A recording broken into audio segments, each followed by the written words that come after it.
son voyage en fait avec GPX Studio, donc le site GPX Studio que nous avons ici. Donc le but en fait c'est de préparer soi-même son roadbook, si on peut dire ça comme ça. Euh, donc pour exemple, cette année, moi je vais faire, enfin cette année, pour 2025, donc l'année prochaine, je vais faire la Slovénie. Donc je vais vous expliquer un peu comment je procède pour préparer mes voyages. Donc comme je vous l'ai dit, la Slovénie, voilà, donc qui est ici. Donc, le site GPX Studio, pour information, c'est développé, si je dis pas de bêtises, par un Français, à savoir qu'il est très ouvert. Donc, vous pouvez le contacter par Messenger, donc via Facebook. En cas de problème ou d'amélioration, il est très très ouvert, il vous écoute et il vous répond d'ailleurs. À savoir que le site est totalement gratuit, que vous pouvez faire également des dons. Voilà, donc c'est libre. J'en fais pas la publicité, mais bon, vu le travail, c'est quand même pas déconnant. Moi personnellement, je lui donne des, enfin, je lui fais des dons. Donc j'en ai déjà fait un quand j'ai préparé le Monténégro que je vous montrerai tout à l'heure. Voilà, donc ça fait toujours plaisir. Comment on procède? Donc vous vous dites, je veux préparer mon voyage, j'ai des points à voir, des choses à voir. Donc en l'occurrence, moi j'achète des livres. Par exemple, j'en ai un à côté de moi, le Lonely Planet, qu'on achète chez Cultura pour préparer la Slovénie. Euh, donc comment ça se passe? En fait, je vais pointer sur un premier fichier tous les points des visites que je veux faire. Donc en l'occurrence, par exemple, là j'en ai un devant moi, ça s'appelle la cascade Boca. Donc ce que je fais, c'est que je me prends une page, donc Google ici. Non, bon, moi je suis déjà sur la cascade Boca. Je me renseigne, je regarde, et en fait je vais surtout chercher les photos. Voilà, je récupère les photos ensuite que j'enregistre dans un dossier photo, voilà, que vous avez ici, et après en fait que je retranscris pardon, dans un fichier Word. Donc tout simple, hein, ça me permet en fait de suivre là où j'en suis et les choses que je vais visiter avec une photo souvenir entre guillemets, bien que je m'en serve pas quand je voyage, mais quand je le planifie, c'est toujours agréable de savoir ce qu'on va visiter. Voilà. Donc ensuite, le plus important également, Google Maps. Pourquoi? Parce qu'en fait, quand on fait une recherche sur GPX Studio, parfois, selon la langue, en fait, il connaît pas forcément. Alors, contrairement à Google Maps, il connaît absolument tout. Donc, pour l'exemple, Cascade Boca, donc en Slovénie, elle est déjà là. Bon, je l'ai déjà cherché, forcément, je suis en train de le faire. Cascade Boca, vous le tapez, et il vous trouve en fait directement l'endroit. Donc, c'est l'avantage. Vous voyez, mince, il est ici. Il vous suffit, du coup, pour aller ensuite le retranscrire dans GPX Studio, c'est vous mettez sur le point ou alors à côté, hein, c'est au choix, hein, si vous avez envie de visiter celui-là, vous visitez celui-là, hein. Vous faites clic droit et là vous avez en fait les coordonnées GPS qui apparaissent. Vous cliquez gauche, copier dans le presse-papier, vous allez dans GPX Studio et là vous allez dans le mode recherche et vous faites CTRL V, vous copiez-coller, entrée et vous arrivez donc sur la cascade. Donc ça c'est le point donné par le mode recherche. Donc c'est pas un point que vous avez créé pour votre voyage, rien à voir. Donc là une fois qu'il est ici, ça, pour se retirer le doute, vous le retirez, il disparaît. Maintenant le but c'est de créer donc son centre d'intérêt, on va dire, ou son favori, peu importe. Vous allez ici donc créer ou modifier des points d'intérêt, voilà. Vous le pointez, vous allez voir latitude, longitude qui apparaissent, le nom, mince pardon, hop, et je sais pas pourquoi il me refuse. Donc on va recommencer. Et décidément, je sais pas ce qu'il a. Ah oui, pardon. Je comprends, et tant mieux. Il faut forcément vous créer un fichier. Donc vous faites fichier, nouveau. Et là, vous avez votre fichier qui apparaît. Donc, vous allez pouvoir le renommer information. On va l'appeler test. Sauver. Donc là, vous travaillez sur le fichier texte. Test, pardon, fichier texte. Ensuite, type routage, VTT. Alors, moi j'utilise le mode VTT parce qu'en fait je voyage en 4x4. Donc l'avantage c'est que quand je vais tracer, ce que je vous montrerai tout à l'heure, c'est qu'il va privilégier en fait le passage par les pistes, donc les chemins carrossables, etc. Donc il va éviter la route. Bon, en sachant que je trace moi-même, mais vous allez comprendre tout à l'heure. Donc au choix vélo, VTT, vélo de gravel, enfin etc. Randonnée à pied, moto de route, chemin de fer. Bon, apparemment si vous naviguez en train peut-être. Mais bon, moi je vais rester sur VTT. En sachant que même en VTT, vous pouvez utiliser la route, hein. Pas de problème pour ça. Donc une fois que vous avez créé votre fichier, vous retournez sur la page centre d'intérêt, vous pointez, ou alors dans le sens inverse, peu importe, vous pointez. Donc comme je disais, latitude, longitude qui apparaissent, le nom. On va l'appeler cascade Boca. Voilà, bon, il existe déjà. Et là, vous créez le point d'intérêt. Donc le point d'intérêt, il est ici. Si vous êtes loupé, vous pouvez le supprimer. Si vous voulez l'éditer, vous restez sur cette case ici des points d'intérêt et vous cliquez une fois à gauche, ça revient ici, vous pouvez éditer.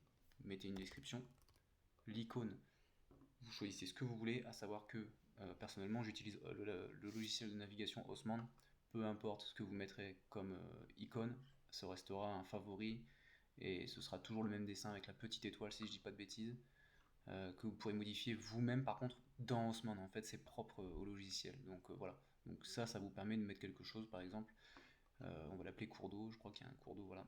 Ça vous permet de le visualiser quand vous utilisez GPX Studio, donc c'est pas mal.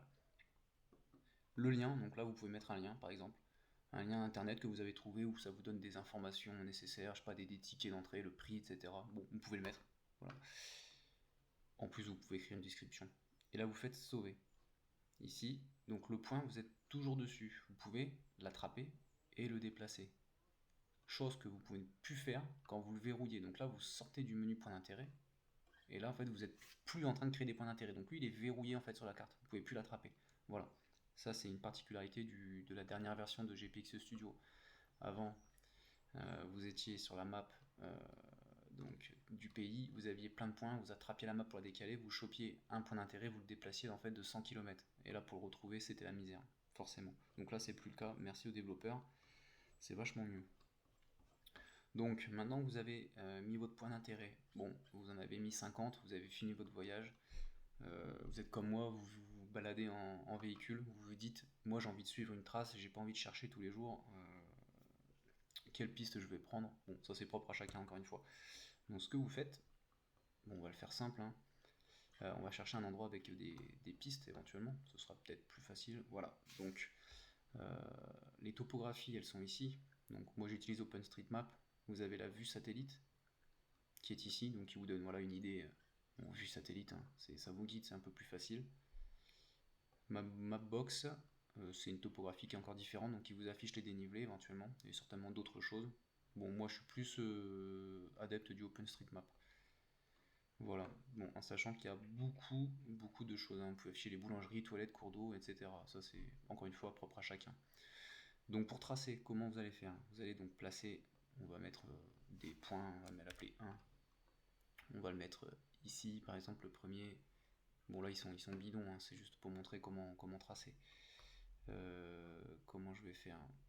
Je vais en mettre un deuxième ici par exemple, donc on va l'appeler 2. Et hop, créer, et un point 3. Et un point 3, on va le mettre ici, comme ça va nous permettre de changer de route. Clac. Et point 3. Créer le point d'intérêt. Donc les 3 points sont créés. Voilà. Vous sortez d'ici. Donc là, vous vous dites, mon voyage, bon, on oublie la cascade Boca, mais mon voyage, en final, il va commencer ici. Voilà, moi j'arrive par la route, j'arrive ici, mon voyage, il débute ici. Je vais créer donc la trace. Vous cliquez ici, donc vous êtes toujours en mode VTT ou route. Bon, ici, on n'est pas sur une route. Comme vous pouvez le voir, il y a des pointillés, donc ça veut dire un chemin gravier, en fait. Voilà. Donc, après, libre à vous d'apprendre à utiliser une carte IGN. Ça, vous avez Google. Moi, j'ai appris via Google, et vous avez aussi des livres, certainement, voilà, qui peuvent vous aider à utiliser une carte IGN et à comprendre à quoi correspondent tous ces symboles. Vous voyez, il y a un chemin là qui est un peu différent de celui-ci. Donc là, les gros traits, par exemple, ça c'est du carrossable. Carrossable, carrosserie, véhicule. Voilà, pour schématiser dans les grandes lignes. Donc, vous allez créer votre trace. Donc, vous dites, encore une fois, vous cliquez là. Vous avez une croix qui apparaît comme curseur. Vous commencez ici, vous cliquez. Là, vous avez le point de départ qui apparaît que vous pouvez éditer. Vous mettez ici. Vous dites, moi, je veux aller directement au point 2. Alors, ce que vous pouvez faire, c'est magique, le logiciel trace lui-même. Donc, vous pouvez venir ici et cliquer directement là. Et là, comme vous le voyez, le logiciel, il trace de lui-même directement jusqu'à votre point 2. Ici, vous avez le nombre de kilomètres, les dénivelés. Voilà, donc ça, c'est plutôt pas mal. Vous pouvez également le faire point par point. Donc, si vous voulez le faire petit point par petit point, c'est également possible. Alors, vous voyez ici, il a privilégié ce passage pour arriver là plutôt que celui-ci. Donc ça c'est un détail. Vous êtes loupé, vous faites retour, donc c'est la touche CTRL et la touche Z, vous appuyez, ça annule la dernière intervention on va dire. Vous dites mais moi je veux aller ici mais en passant par là. Mais simplement vous appuyez à droite. Comme ça vous le forcez en fait entre guillemets. Et voilà. Et là vous pouvez continuer. Alors soit vous passez là, il va couper, il va visualiser le chemin le plus court. Donc encore une fois CTRL Z. Vous dites moi je préfère passer là. Donc je passe ici et ainsi de suite. Voilà. Et là jusqu'au point numéro 3. Donc c'est soit vous cliquez à côté et il va passer directement au plus court, soit encore une fois, vous préférez passer par la droite, vous le forcez sur quelques points et il va terminer par passer par là où vous voulez.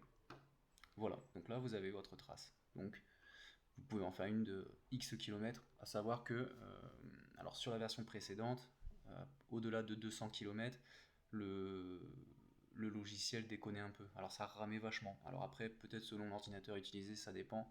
Du coup, moi, je sépare mes traces 200 km par 200 km. C'est plus facile pour moi. Donc là, vous l'avez terminé. Vous faites Fichier. Ensuite, vous faites Exporter. Et là, vous allez visualiser directement. Bon, je vais le faire. Hop. Télécharger le fichier. Et là, le point GPX qui va être mis dans votre logiciel de navigation va être ici. Voilà. Donc vous n'aurez plus qu'à l'importer, à le télécharger et à l'importer. Donc pour vous donner un exemple de ce qui peut se faire avec ce logiciel, donc ici vous pouvez changer l'apparence de couleur, etc. Le fermer, donc en l'occurrence moi je vais le fermer parce que j'ai pas envie de le garder. Je vais vous montrer une trace de Bosnie-Herzégovine et de Monténégro. Donc Monténégro, Bosnie-Herzégovine que j'ai réalisé l'année dernière, donc en 2024, à savoir que j'ai fait le voyage au Monténégro, pas encore en Bosnie. Donc fichier, ouvrir, et là, donc vous voyez, la Bosnie c'est 200 km par 200 km. Ici, mon fichier avec seulement les points, donc que je garde, et ici le fichier avec les points plus la trace.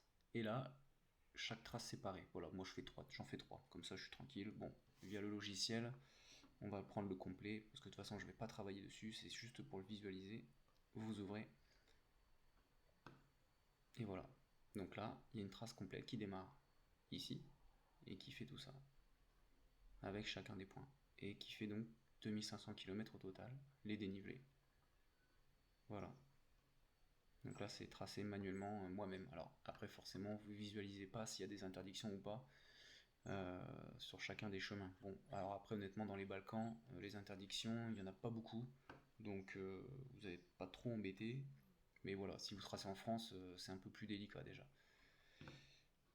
Donc ça, c'est la Bosnie. Par exemple, le Monténégro, donc vous pouvez faire ouvrir. Vous allez ouvrir en fait un deuxième fichier qui va apparaître à côté.